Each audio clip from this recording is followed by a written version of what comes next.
Hello and welcome to Zero Chi.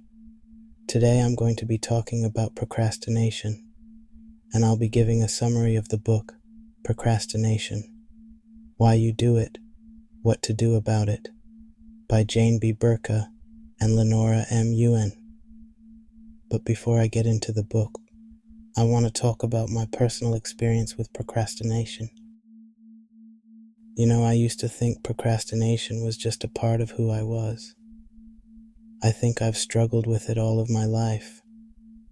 I'd wait until the last few hours to get something done, whether it was a school project or something for work. Every time I'd tell myself, I've got plenty of time, and then I'd end up scrambling at the last minute, rushing to finish before the deadline hit.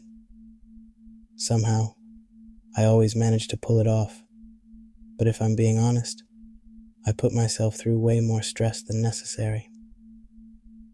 I remember this one project in school. It was supposed to take weeks to complete. The professor had a whole timeline laid out. Research 1 week, outline the next, write the draft after that. And what did I do? I waited until the night before it was due. I stayed up all night typing furiously, trying to pull something together. I finished, sure, but it wasn't my best work. Somehow I still managed to get an A, but more than that, I was exhausted, anxious, and stressed beyond belief. It took me a long time to realize what was really going on. It wasn't that I was lazy or didn't care. Deep down, I was afraid that if I started early and really tried, I might still fail. And there was another part of me that just didn't feel connected to the work. I wasn't passionate about it, so I avoided it. But instead of facing those feelings, I procrastinated, which only made everything harder. I think a lot of us do this. We put things off, not because we're lazy or don't want to succeed, but because we're scared of what happens if we give it our all and fall short. Or maybe we feel like the task isn't meaningful or exciting, so we avoid it altogether. But the more we delay, the more the pressure builds. It becomes this cycle of anxiety and avoidance, and it's exhausting. We know the work has to get done, and somehow we always pull through, but at what cost? The stress, the sleepless nights, the constant weight hanging over us. It's draining. And the thing is, we're not alone in this. So many of us are stuck in this pattern. We wait, we worry, and then we rush to meet the deadline. It's like we're afraid of facing the work head on, or we think we're not good enough, so we put it off until we have no choice but to act. And even when we do manage to finish, it doesn't feel like a victory. It feels like we've just barely survived another round of self-sabotage.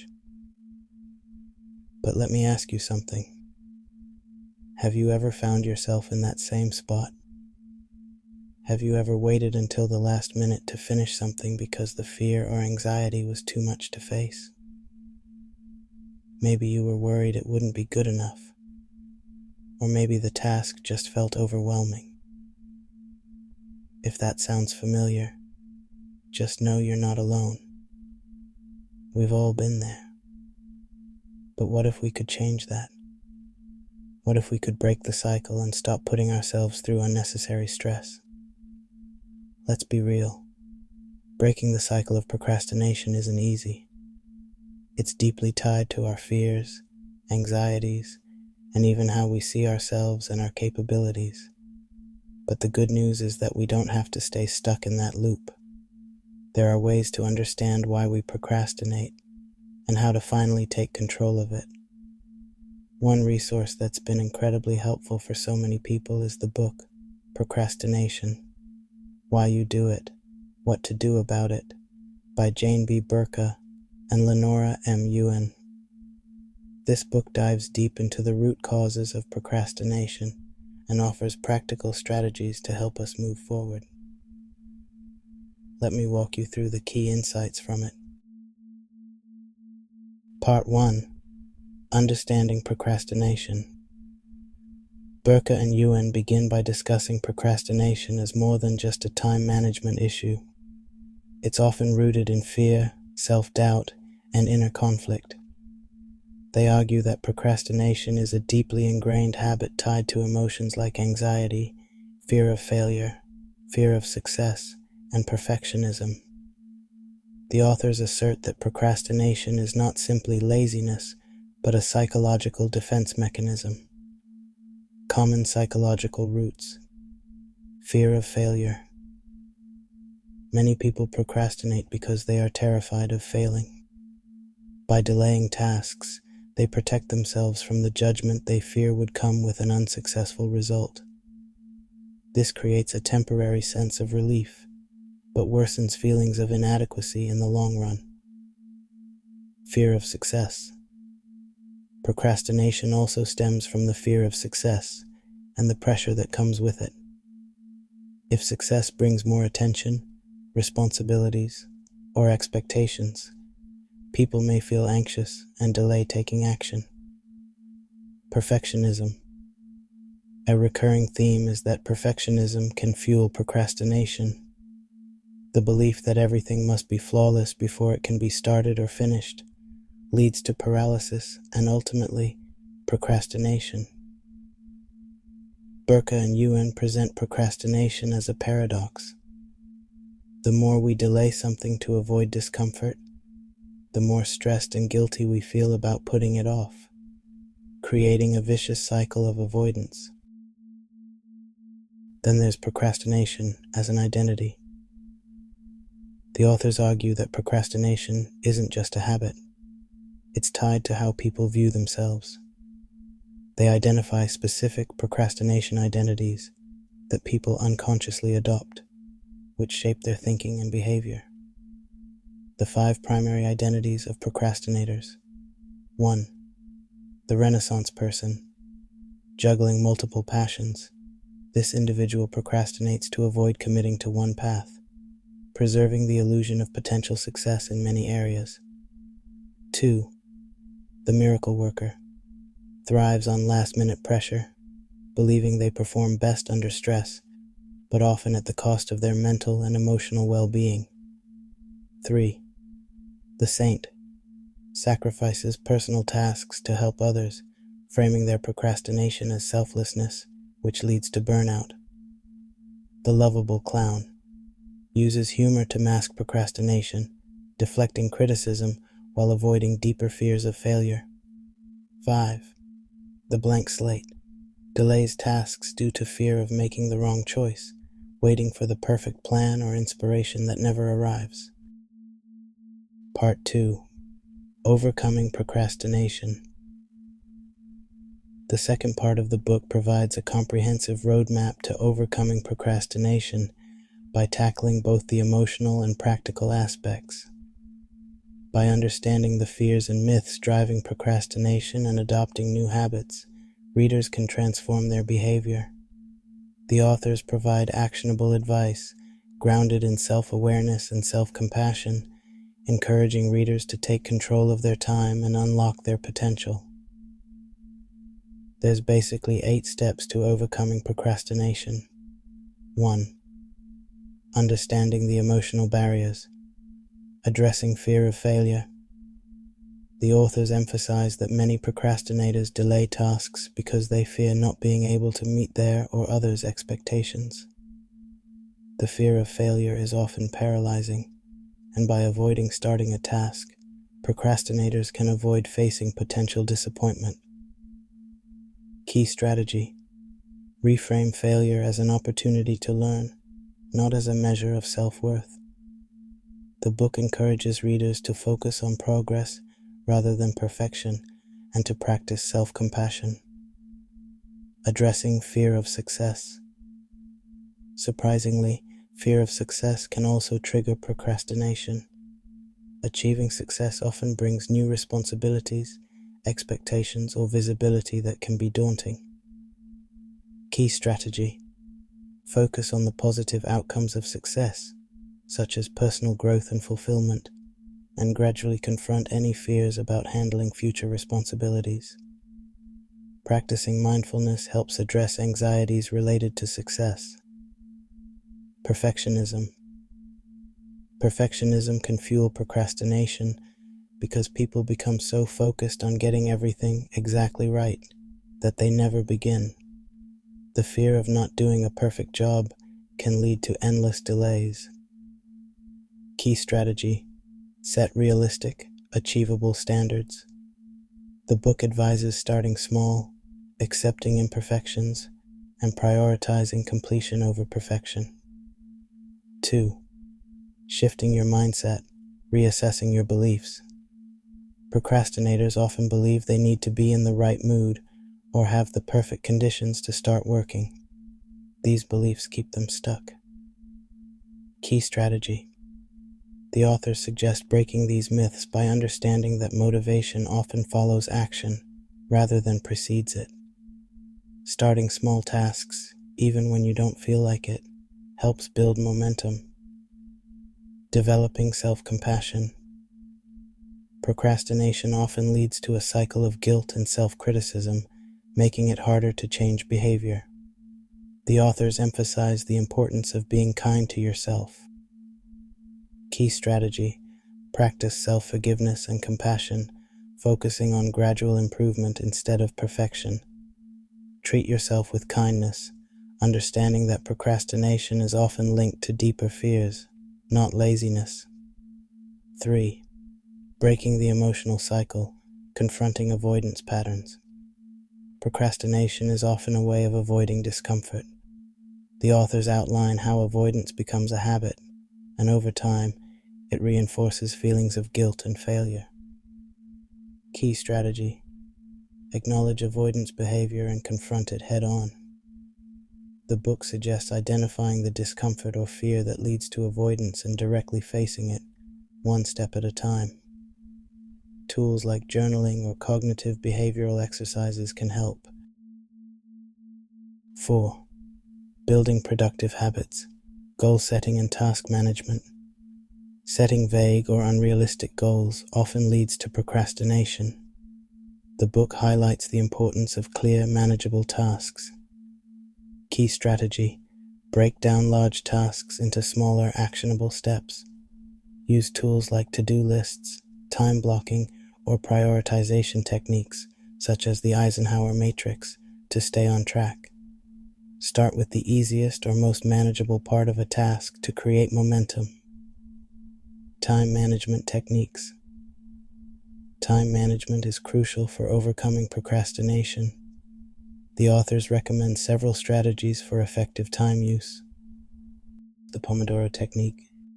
Work for 25 minutes, then take a short break. This keeps focus sharp and makes daunting tasks more manageable.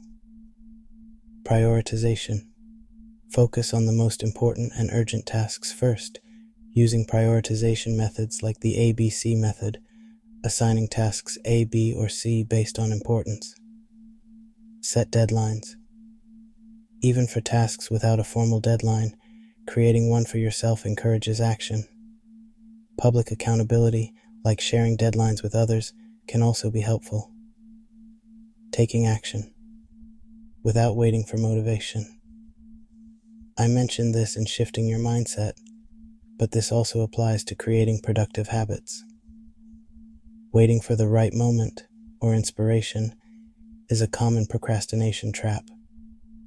The book advises against relying on motivation to begin. Key strategy: develop an action-first mindset. By starting small, you create momentum, which often brings motivation later. The authors encourage starting a task even if you feel unprepared or uninspired, as action itself can spark productivity. 5. Challenging the procrastination myths. I work best under pressure. Many procrastinators believe that they can only perform well when under intense pressure. The book debunks this myth by showing how stress negatively impacts quality, health, and well-being. Key strategy: start tasks earlier. even if only small steps. Build urgency through self-imposed mini deadlines, which helps mimic the high-pressure environment, but without the overwhelming stress. It has to be perfect. The idea that a task must be completed perfectly often leads to paralysis. This myth leads to procrastination because the fear of not doing it perfectly makes starting feel impossible. Key strategy: focus on progress, not perfection. The authors suggest a mindset shift where good enough becomes a valid goal. Iterative improvement, where you finish something and refine it later, is better than waiting for perfect conditions. I'm not in the mood. Waiting for the right mood or burst of energy to get started is a key myth that keeps procrastinators stuck. Key strategy: cultivate a routine that doesn't depend on mood.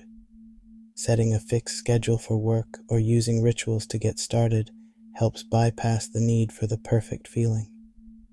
6. Emotional regulation techniques. Dealing with anxiety. Anxiety is a major driver of procrastination. Fear of failure, judgment, or criticism leads people to avoid starting tasks. Key strategy: the authors recommend techniques like deep breathing, mindfulness, and cognitive restructuring, challenging irrational thoughts, to manage anxiety. These tools help calm the mind and make it easier to start tasks.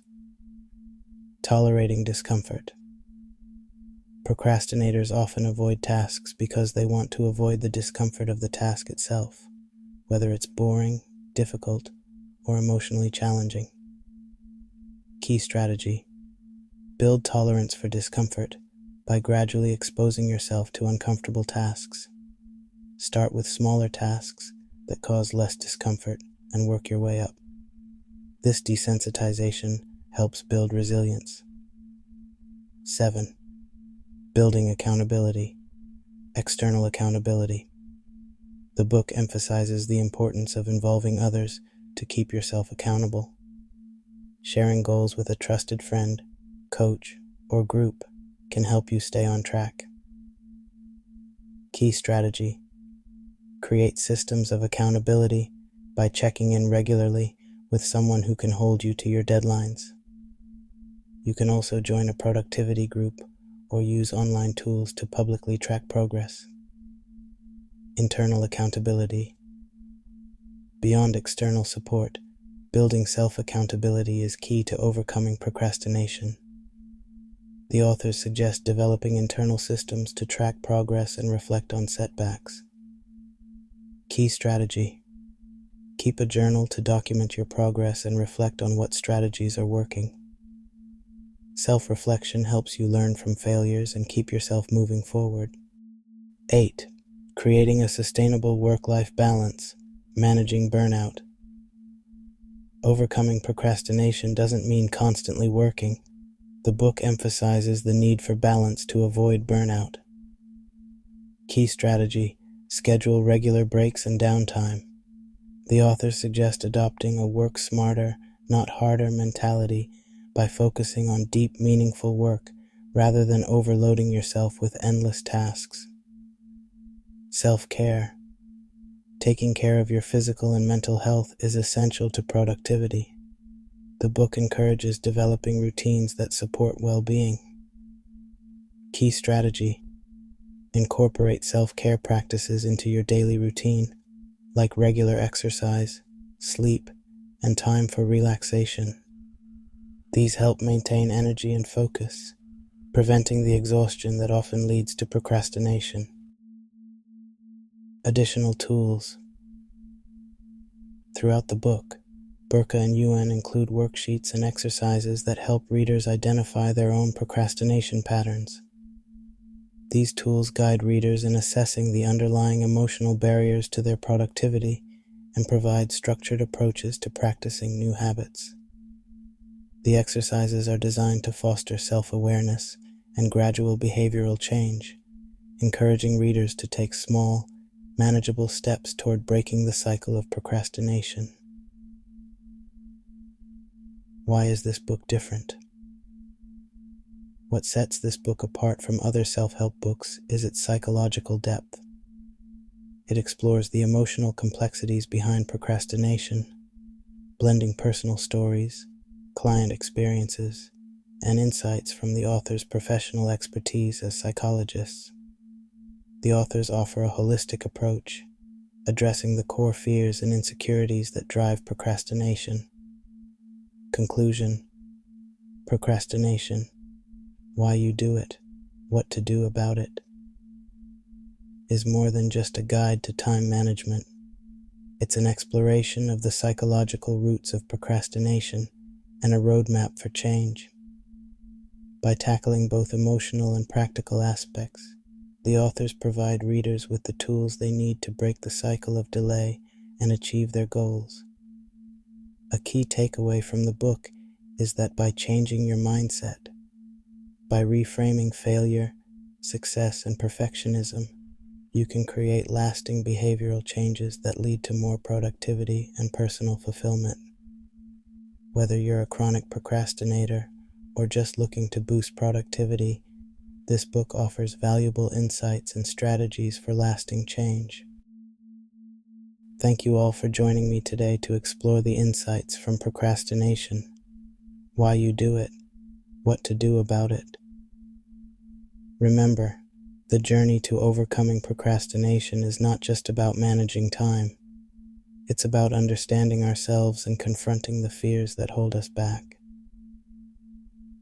I encourage each of you to take a moment to reflect on your own habits and to embrace the small, actionable steps that can lead to significant change. You have the power to take control of your life, break free from the cycle of delay, and unlock your true potential. So let's empower ourselves and each other to take action today, because the best time to start is now.